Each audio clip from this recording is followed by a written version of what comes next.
Hello everyone and welcome to Fiction Friday. Today we have episode 11 of The Squire. I hope you enjoy it. Cole crawled out of the tent he shared with Rain, who never flinched, just as the sun colored the horizon. It seemed no matter how tired he was, he couldn't sleep past sunup. He walked the short distance from their tent to the cook fire. A little ways away, a handful of the younger kids ran around playing. Mara had what looked like a pot of oatmeal simmering.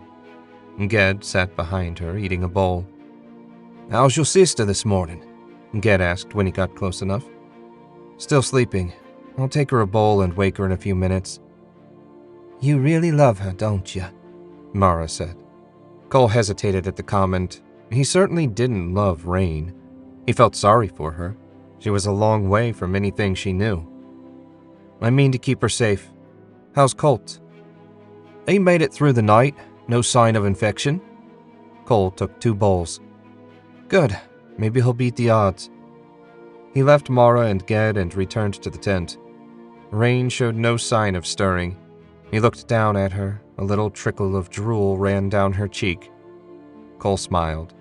Asleep, she had a sweet, vulnerable look about her. He hated to wake her and spoil the warm feeling he was enjoying. Cole set 1 bowl down and gave her foot a shake. She groaned but didn't wake up. He sighed. More aggressive tactics appeared necessary. He tickled the bottom of her foot until she sat up and ran into the top of the tent. Rain rolled over and glared at him. That looked more like the princess he knew. He held up the bowl. "Breakfast?" She crawled out of the tent and snatched the bowl out of his hand. "That's an awful way to wake a person up." Cole took a bite of his food and fought to keep from smiling. "I tried shaking you, but it didn't work. It's not my fault you're a heavy sleeper." She huffed and ate her oatmeal. When they finished, Cole broke down the tent while Rain returned the bowls. With their meager possessions packed, Cole went to see Ged. He found the refugees' leader at the center of a gathering of ragged men armed with spears and a mismatch of farm tools. Not the most awe-inspiring group of warriors he'd ever seen, but they looked determined. Ged spotted him approaching and waved him over. Besides Ged, the only one he knew was Colt's brother, Hal.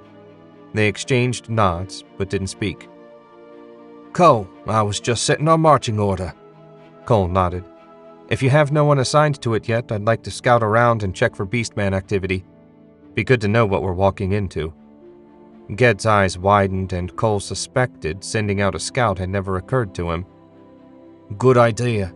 Make sure you report back by noon. We'll stop for a lunch break and you can give us the lay of the land." "Will do. Does anyone have a bow? If I jump a deer, I can bring back some fresh meat." "I've got my dad's bow," said one of the younger men, a redhead with a dusting of freckles across the bridge of his nose. "I ain't much good with it, and I only got 4 arrows." "Would you mind if I borrowed it?" Cole asked. The kid looked younger than him and so nervous he couldn't meet Cole's eyes. "You can have it. Like I said, I ain't much good with it." The kid ran off. Cole assumed to fetch the bow. "You any good with a bow?" Ged asked. Cole thought about the Squire's tournament. Had it only been 5 days since he beat Callion? "I'm a fair shot. Good enough to bring down a deer anyway." "Where are we headed?" "Baron Doric has a keep a week's march north of the city. We hope to find shelter there. It's the only secure place I know hereabouts." "I'll say goodbye to Rain and get going." Cole left the men to their plans and returned to the campsite where he'd left Rain. She sat beside a bucket of water, scrubbing out bowls. He stood a little ways away and enjoyed the sight of her washing dishes for a few seconds before he approached. When he got close, Rain looked up and scowled at him. "Is this what you meant when you suggested I make myself useful?" "It's a start. I'm on scout duty, so I won't see you until noon. Do you need anything?" Rain chewed her lip and looked away. "I need so many things, I don't know where to start, but I don't imagine you can provide any of them." "Go on. Mara's been very kind. I suspect I'll survive until you get back." He crouched down beside her. "We'll be okay. You're doing great." He reached out, took her wet hand and gave it a squeeze. To his surprise, she didn't pull away. Rain watched Cole as he walked away, leaving her alone for the first time since the attack. Her throat tightened and her hands shook. She clenched her fists in the dirty water. All she had to do was keep quiet and try to help where she could, like cleaning bowls in filthy water. She rubbed her hand where the Squire had touched it. Rain still didn't understand him. Sometimes she'd have sworn he hated her and would have been happy to leave her behind, and at other times, he tried to make her feel better in his own clumsy way. He had a sweet manner, if far too blunt to ever make it at court. Some of the things he said made her think in ways she never had before. "Are you done, sweetie?" Mara asked. "Almost." Rain finished the final 2 bowls and put them in a pile with the rest. Mara collected the clean bowls and put them in a crate for transport. The group of refugees had a rickety pushcart they loaded with their meager supplies. A few minutes later, the group of perhaps 50 people had formed a ragged line and set out. Rain didn't look forward to another day of hiking. Her slippers had worn so thin she might as well be barefoot. Every other step she took felt as though she found a rock under her heel. The women and a few children walked in the center of the line where they were safest. Having seen what the beastmen could do, Rain didn't find 10 farmers with hunting spears reassuring. A groan caught her attention. It came from the man Cole had helped the night before. 4 of the women carried him on a litter. A little way up the line, a man with an injured knee limped along, head down, teeth clenched against the pain. No one else seemed to have heard, so she walked over beside the litter. "Do you need something?" He shook his head and reached for her hand. It surprised her, so she flinched back. He looked at her with pleading, pain-filled eyes. The bandage on his leg appeared near soaked through with blood. He winced at every jostle of the litter. Rain took his hand and he sighed, a little smile on his face. Did it mean so much to him to hold her hand? Rain walked along beside him for the rest of the morning, watching as he slipped in and out of consciousness. When they stopped for lunch, the injured man had fallen unconscious again. She slipped away to get food and water for the both of them.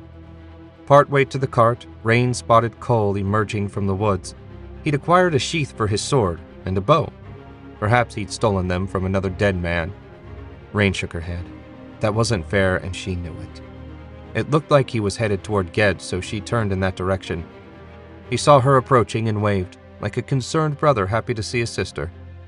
Cole played the part well, she had to give him that. Rain and Cole reached Ged at the same time. "What did you find?" Ged asked. "Nothing. I scouted 3 miles ahead before I swung back around." Rain stared at him. He walked as far as they did, plus over 3 more miles? How could he be strong enough for that? "I didn't see any signs of beastmen, and the path looks okay. After I get a bite to eat, I want to check our back trail and make sure nothing's following us." "Good idea. You and your sister get some food. We'll make camp at sunset. You can catch up with us then." Cole indicated she should go first, then he followed behind. They collected slices of bread covered with cheese and apple, then went a little ways off so they could talk in private. "How are you holding up?" Cole asked. "I'm fine. I walked beside that man you helped last night. He seemed glad to hold my hand for a while." She took a bite of food to cover her discomfort.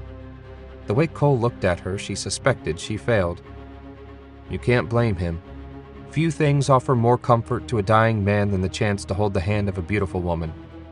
It was good of you to do that for him. Rain shook her head and felt her cheeks flush. She didn't know how to feel around Cole anymore. It was so much easier when he was the ignorant commoner that hated her. It got harder all the time to think of him as less than her. She'd never seen anyone work as hard as he did. "Do you think he'll die?" "Most likely." Cole popped the last of his lunch in his mouth. "I hope I'm wrong. If he lives and the beastmen catch up to us, a hard decision will need to be made." A hard decision? What did that mean? Cole left Rain as soon as he finished his meal. He wanted to backtrack at least 2 miles to check for beastman signs. The princess seemed to be doing well, which came as a surprise, albeit a pleasant one, to Cole. She had come a long way in a few days. No doubt getting jolted out of her comfortable world had played a major part in the transformation. He remembered the pensive little frown on her face when he told her about the servants he knew, the lives they lived. For the first time in her life, they became real people to her rather than mere servants. As she changed, Cole found he liked her despite himself. She had a lot of spirit. And that body... Cole shook his head. He had to focus. The back trail would be more dangerous than the forward scout, as he expected the beastmen to come from behind. He slipped through the forest as quietly as he could, moving from the cover of one tree to the next. Half a mile from the refugees, he crossed a fresh deer path. Much as he would have liked to track it down and bring back some fresh meat, he didn't want to take time from scouting for beastmen. They seemed to have enough food for the moment, so security came first. The open hardwood offered him good lines of sight. Cole stalked through the forest for several hours, seeing no signs of pursuit. He dared to hope the defenders of Rel had the beastmen's army held up. Every hour the defenders held out was that much further the refugees could get away. The shadows lengthened, and Cole thought about returning to the others. He'd covered 4 miles of their back trail before swinging north. He wanted to get back before dark. It would be an embarrassment to get killed in the dark by a scared farmer. He turned toward where he figured the refugees would stop for the night. He hadn't gone a quarter mile when he crossed Wolfman tracks. Light burn me. He bent down. The tracks looked fresh, a few hours old at most. They headed away from the caravan path, but if scout packs were out, then Rel had fallen. Cole got up and jogged toward camp. They couldn't risk fires tonight. Wolfmen could smell the smoke from miles away. And if they did, they'd fetch their friends. Thanks for listening to this week's episode of Fiction Friday. If you liked what you heard, you can find more of my fiction on my website, jamesewisher.com. Please consider liking, subscribing, and sharing with anyone else you think might enjoy the show. Until next week, goodbye.